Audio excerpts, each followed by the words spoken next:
మర్యాదగా మంచిగా ఫస్ట్ నీ ఓటర్ లిస్ట్ నువ్వు తిప్పి చూడు.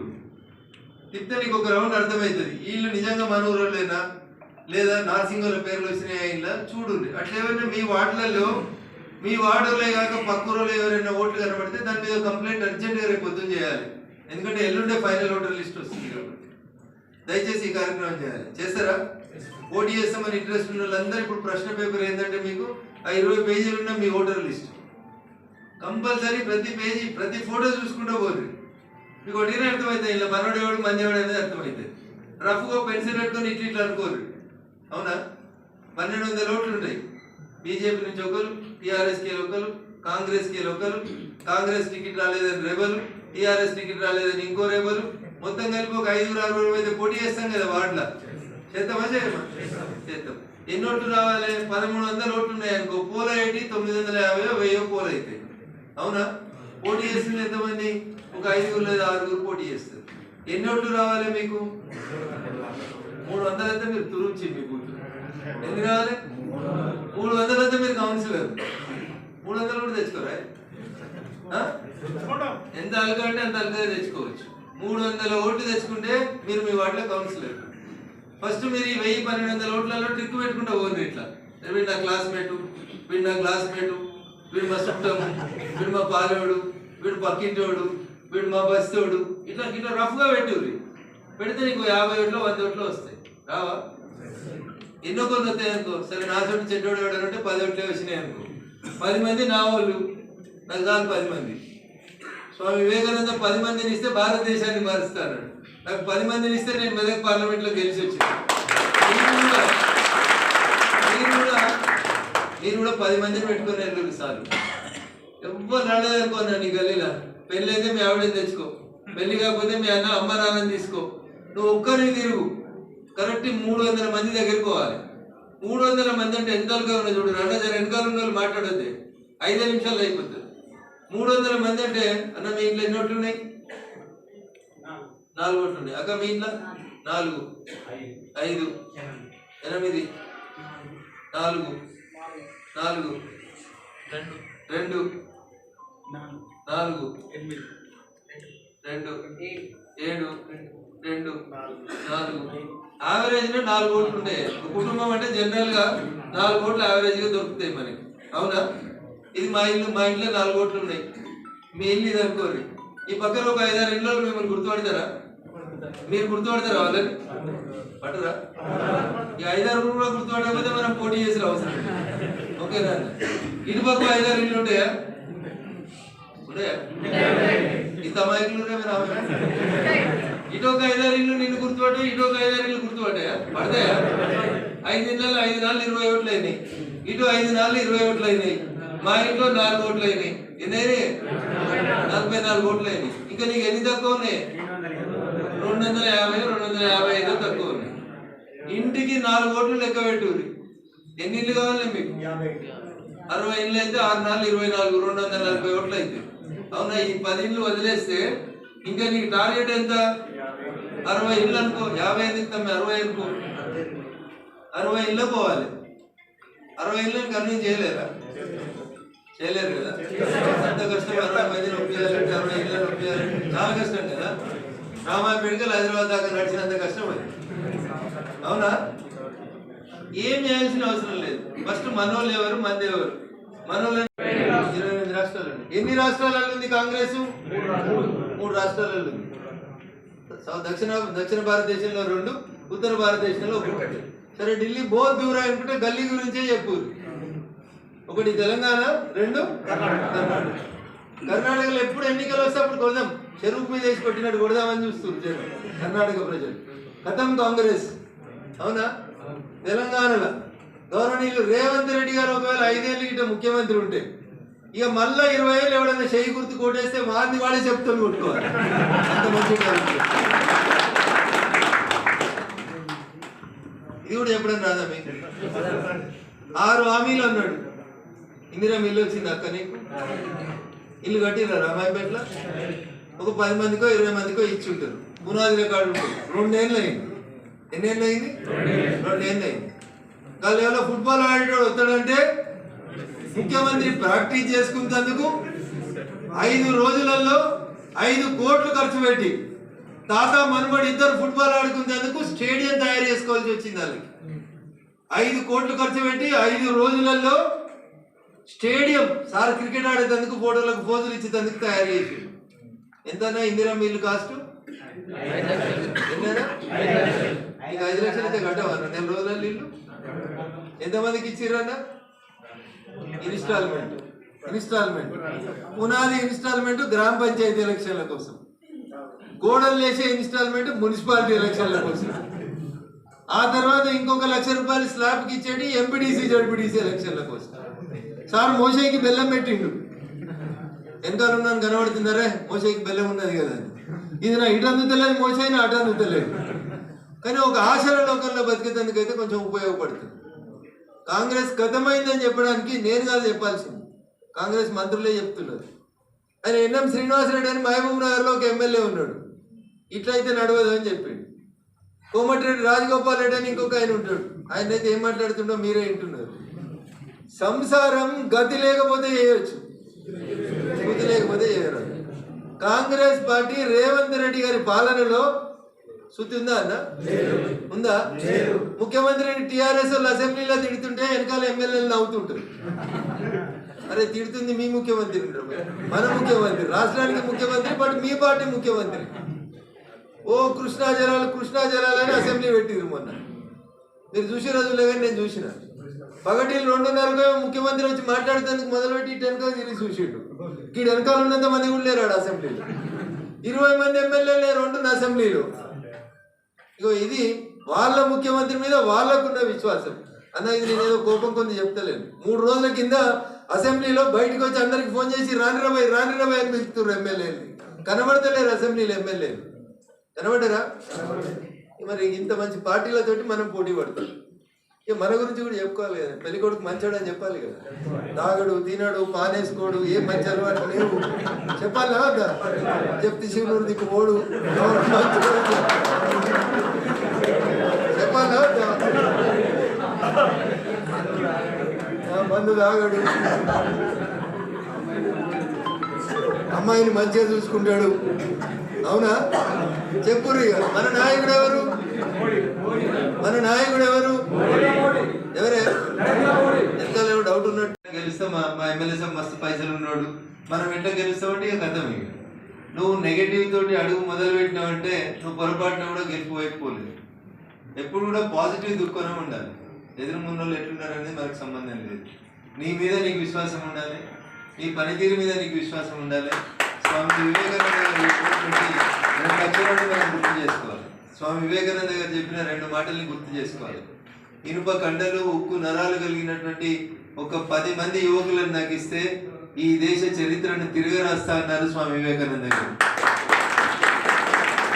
నరేంద్ర మోడీ గారు, అమిత్ షా గారు లాంటి ఉక్కు మనుషులు ఇద్దరు అనుకుంటే 140 కోట్ల జనాభా ఉన్న భారతదేశం ప్రపంచానికి ఇలా విశ్వగురువుగా ఎదిగింది, నిలిచింది.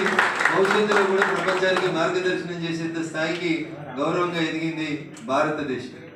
సో కలలు గనుడు వేరు, కళల్ని సాకారం చేసుకోవడానికి పనిచేయడం వేరు. చాలా మంది కళలు అంటుంటారు ఏమని, మైక్ టైసన్ లాగా బాక్సింగ్ రింగ్ లో పోవాలని, ప్రపంచ ఛాంపియన్ కావాలని చాలా మంది కోరుకుంటుంది.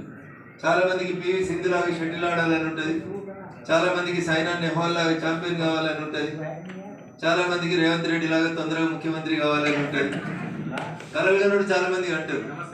కన్న కళని సాకారం చేసుకున్నాక అన్న జర ఫోన్లు పని చేయరాదే 15 నిమిషాలు అంటే 2-3 అడుగులు మనం కరెక్ట్ చేస్తే సక్సెస్ అవుతుంది.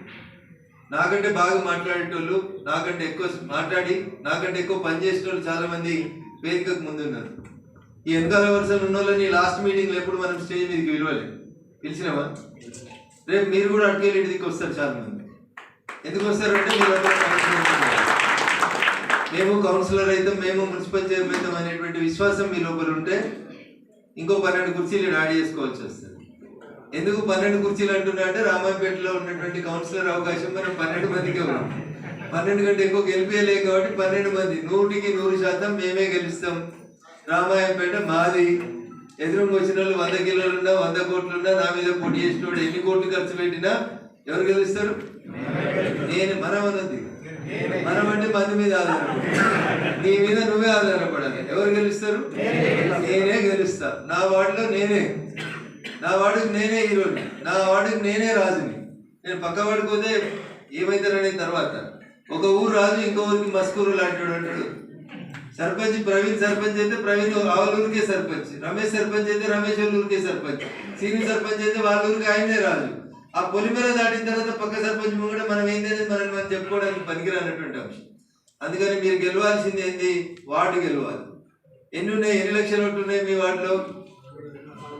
13,600 ఉన్నాయి. ఇది ఉంటేనే అవినాష్, మీరు ఎందుకు రెస్పాండ్ అవుతారు? ముంగడికి వెళ్ళి రెస్పాండ్. ఎన్ని బూతులు ఉన్నాయి రామాయపేటలో? బూతులు ఎన్ని? వార్డులు 12, బూతులు కూడా 14 బూతులు. బూత్ అధ్యక్షులు ఒకసారి చేతులు ఎత్తురు. ఎప్పుడైనా నిద్రవంగా చూసిరా? ఇక్కడ ఉన్న వాళ్ళందరూ సెల్ ఫోన్ చదువుతున్నారు. నేను మాట్లాడుతుంటే అప్పుడప్పుడు జేబులోకి వెళ్ళి ఇట్లా తీసి చూడకపోతే ఏమో కొంపలంటుకుపోతాయి. 2 నిమిషాలు కూడా సెల్ ఫోన్ పట్టుకోకుండా ఉంటారు. ఏమో అంత పెద్ద నాయకుడు, 75 ఏళ్ళ వయసు ఆయన. ఎప్పుడన్నా మీలాగా వంగిపోయి కూర్చున్నాడు ఆయన? ఒక్కలన్నా చక్కగా కూర్చున్నారు ఆయన కూర్చురా. మా సీనాడే కూడా చూడు, కాళ్ళ దాపి కూర్చున్నాడు. అమ్మ ఇది నాది కాదన్నట్టు కూర్చుంటాడు. ఎప్పుడన్నా నరేంద్ర మోడీ గారు అట్లా కూర్చొని కనబడ్డరా? ఎప్పుడన్నా ఆవలింతలు తీసిండా? ఎప్పుడన్నా నిద్రపోయిండా? ఎప్పుడన్నా జ్వరం వచ్చింది 2 రోజులు సెలవు తీసుకుంటా అన్నాడా? 12 ఏళ్ళ కోలే. మీరు ఒకసారి ఇంటికి పోయి ఫ్యాన్ వేసుకొని ప్రశాంతంగా పడుకొని యాడ్ చేసుకోండి. ఎప్పుడన్నా నరేంద్ర మోడీ కుంటుకుంటానో గెంటుకుంటానో పక్కన ఉన్న మీద చేసి పొంగి ఒకసారి చూసిరా? ఎంత ఆయన ఏజ్? 35. ఎంత ఆయన ఏజ్? 75 ఏళ్ళ వయసు. 12 సంవత్సరాలుగా రఘునందన్రావు సిద్దిపేటకి వెళ్ళి చిన్నకోడూరుకి వెళ్ళి గట్ల పోయి సదాశివపేట దాకపోతేనే శాతనైతే లేదని చెప్తాడు. నరేంద్ర మోడీ గారు పగటిలు ఉత్తరప్రదేశ్లో కనబడతాడు, పొద్దుకి అస్సాంలో కనబడతాడు, మళ్ళీ తెల్లారితే ఢిల్లీకి వస్తాడు. అవునా? 12 ఏళ్ళకు ఒక్కరోజు సెలవు పెట్టకుండా తిరుగుడే తిరుగుతున్నాడు. దేనికోసం తిరుగుతున్నాడు? వాళ్ళ బిడ్డను ముఖ్యమంత్రిని చేద్దామన్నా, వాళ్ళ భార్యను ప్రధానమంత్రిని చేద్దామన్నా. ఎవరి కోసం చేస్తుండు? మన కోసం చేస్తుండు. నా దేశానికి పేరు రావాలని చేస్తున్నాడు. మరి అట్లాంటి నాయకుని వెనకాల మనం ఏ పార్టీలు ఉంటాం? అప్పుడు మోడీ గారు కూడా అలానే ఉన్నారా? మరి అంత పెద్ద నాయకుడు ఉన్న పార్టీలు ఉన్న మనము ఎట్లుండాలి? ఆయన గంట పని చేస్తే మనం 10 నిమిషాలన్నా పని చేయాలా వద్దా? చేస్తారా? చేస్తారంటే చేతులు ఎత్తు. చేస్తారా? కొంతమంది ఎత్తుతలేరు, చెల్లె ఎత్తుతలేవు. ఎత్తినవా? కన్ను కొంచెం నాకు తేజుకున్నాయి. మొన్ననే ఎల్వి ప్రసాద్ పోయి చూపించుకొని వచ్చి మంచిగా ఉన్నాయని చెప్పింది డాక్టర్. అందుకని ఎవరెవరు ఎత్తుతున్నారో ఎవరు ఎత్తుతలేరో కనబడుతుంది. అవునా? సో అంత పెద్ద నాయకుడు నరేంద్ర మోడీ గారి నాయకత్వంలో మనం ఎట్లా పనిచేయాలనేది ఆలోచించుకోండి. మొన్న పంచాయతీ ఎన్నికలకు సంబంధించి నేను చాలా స్పష్టంగా చెప్పిన, ప్రతి సర్పంచ్ గారికి అర్థమయ్యేలా దాదాపు 12,750 మంది సర్పంచులు ఉంటే ప్రతి సర్పంచ్ స్టేటస్ వారం రోజులు మెదక్ ఎంపీ పెట్టి చెప్పినటువంటి ప్రెస్ మీటే పెట్టుకున్నారు తప్ప వేరేది పెట్టుకోలేదు. ఎందుకంటే గ్రామ పంచాయతీలకు పైసలు ఎట్లా వస్తాయి, ఎట్లా ఖర్చు పెట్టాలి, ఏ అకౌంట్ ఏంది అనేది సగం మంది కాదు 30 మంది ఎమ్మెల్యేలు కూడా తెలియదు. సర్పంచుల సంగతి దేవుడేరు. నేను రమేష్ అబద్ధం చెప్తున్నాడు. కానీ 15th ఫైనాన్స్ కమిషన్ అంటే ఏంది? ఒక మనిషి పేరు మీద సంవత్సరానికి 815 రూపాయలు భారత ప్రభుత్వం ఎట్లా పంపిస్తుంది, ఊర్లో ఎట్లా ఖర్చు పెట్టాలి దగ్గర నుంచి మొదలుకుంటే ప్రతి విషయం సర్పంచులకు అర్థమయ్యేలా చెప్పినాం. దాదాపు 3,000 కోట్ల రూపాయలు మార్చి 31 లోపల ఎలక్షన్ పెట్టకపోతే వాపస్ పోతాయి. కాబట్టి తప్పనిసరి పరిస్థితులలో కాంగ్రెస్ ప్రభుత్వం మన పంచాయతీలకు ఎన్నికలు పెట్టింది. అట్లే ఈ రాష్ట్రంలో ఉన్నటువంటి మున్సిపాలిటీల కోసం 950 కోట్ల రూపాయలు భారత ప్రభుత్వం పంపించింది. ఆ పైసలు ల్యాబ్స్ కావద్దంటే మార్చి 31 లోపల మున్సిపాలిటీలలో బట్టి ఖర్చు పెట్టాలి. కాబట్టి ఇలా ఆగమాగం ఎలక్షన్ల కోసం ఊరికొస్తుంది. ఆగమాగం అనే మాట ఎందుకు చెప్తున్నా అంటే ఒక ఉదాహరణ చెప్పి ముగిస్తా. శాతనైతే లేదంటే మళ్ళీ మీరు అంతా రాళ్లతో కొడతారు. మోడీ గురించి చెప్పి మళ్ళీ నీకు శాతనైతే లేదని ఎట్లా అంటున్నారు రాగా ఉంటారు. అందుకని ఒక మాట చెప్పి ముగిస్తారు. మరి అంత పెద్ద బైపాస్కే కన్విన్స్ అయింది రామాయపేట. నీకు 250-300 ఓట్లు వేస్తే కన్విన్స్ చేసుకోలేవా? చేసుకుంటారా? నమ్మకంతో పోవచ్చా? మళ్ళీ రగన్న రాలేదు, రగన్న పైసలు వేయలేదని తింటారా? చేతులు ఎత్తురు అట్లా తింటారు.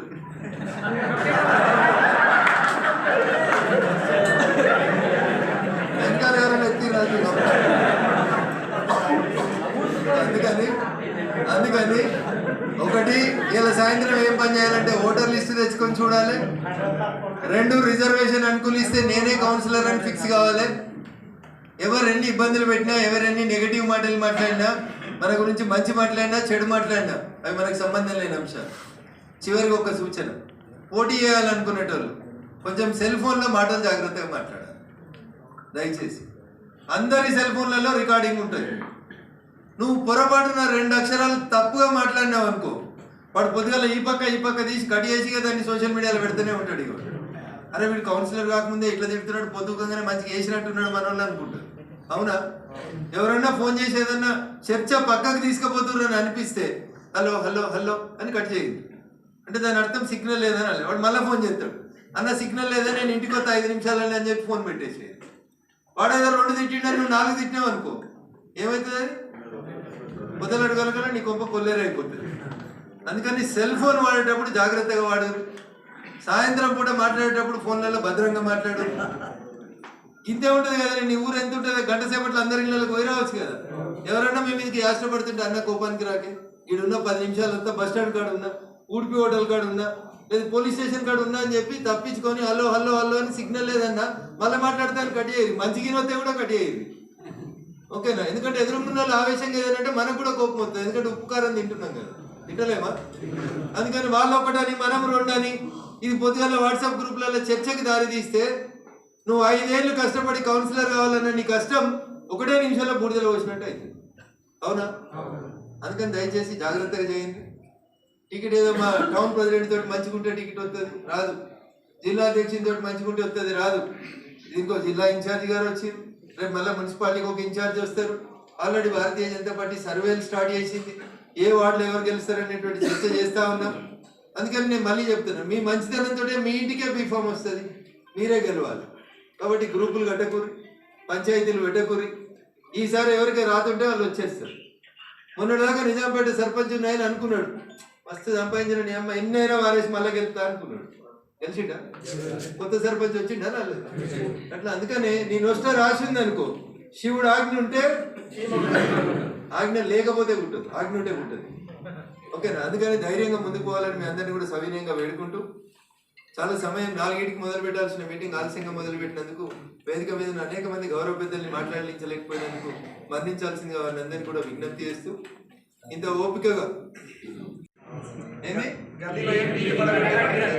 జనరల్ గా ఒక ఆడపిల్ల నోట్లకి వెళ్ళి ఇట్లాంటి మాటలు రావు. బాగా చదువుకుంది చెల్లి, అమెరికా చదువుకొని వచ్చి. అవునా? ఎవరిని అడిగింది? పట్టింటో పక్క పార్టీని అడగలేదు. ఆమె ఏ పార్టీకి వెళ్ళి ఎంపీ గెలిచిందో, ఏ పార్టీకి వెళ్ళి ఎమ్మెల్సీ అయిందో, వాళ్ళ అయ్యారు శాసన మండలిని నిలిచోబెట్టి ఏమడిగింది? ఏం మీకి కట్టలు కట్టిర్రు అని, టిఆర్ఎస్ ని బిఆర్ఎస్ గా మార్చిరయ్యా అని అడిగింది. ఒక్కడన్నా సమాధానం చెప్పిండా?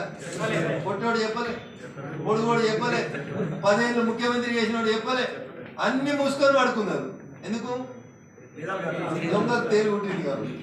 వాడు దొంగతనానికి వచ్చింది, తేలు కుట్టింది. ఒరితే ఇంట్లో లేచి పొట్టు కొడుతుంది. అందుకని చెల్లి గేటు అవుతుంది వారిపోయింది. సో అందుకని ఒక్కరికి అర్థం చేసినాం. ఒక పార్టీకి దుకాణం అయిపోయింది కదా, నేనుందా అల్లింక? నేను మిగిలిందా? నేను మిగిలితే రామాయపేట చెరువులు ఉతుకురాలి, రామాయపేట చెరువులో బట్టలు ఉతుకున్నట్టు ఉతుకాలి. ఏం చేయలేదా నీ ఊరికి 10 ఏళ్ళ నుండి? కనీసం రామాయపేట బస్ స్టాప్ అని కొత్త బోర్డు కూడా పెట్టలేదు 10 ఏళ్ళలో. పెట్టిరా?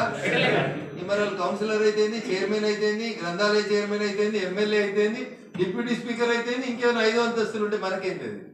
ఊరికి ఏమొచ్చింది అనేది మీరు ఇంటింటికి పోయి చెప్పుర్రి. ఎన్ని ఇళ్ళలో చెప్పాలి? 50 ఇళ్ళలో చెప్పుర్రి. ఓపుకుంటే ఇంకో 10 ఇళ్ళు కలిపి చెప్పుర్రి. వాళ్ళకి డిపాజిట్ కూడా రాదు. అవునా? పోయిందా?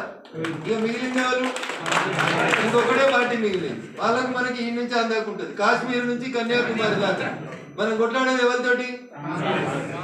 ఈ దేశం. అసలైన తొలి వెలుగు. ఫాలో వాట్సాప్ @తొలి వెలుగు official.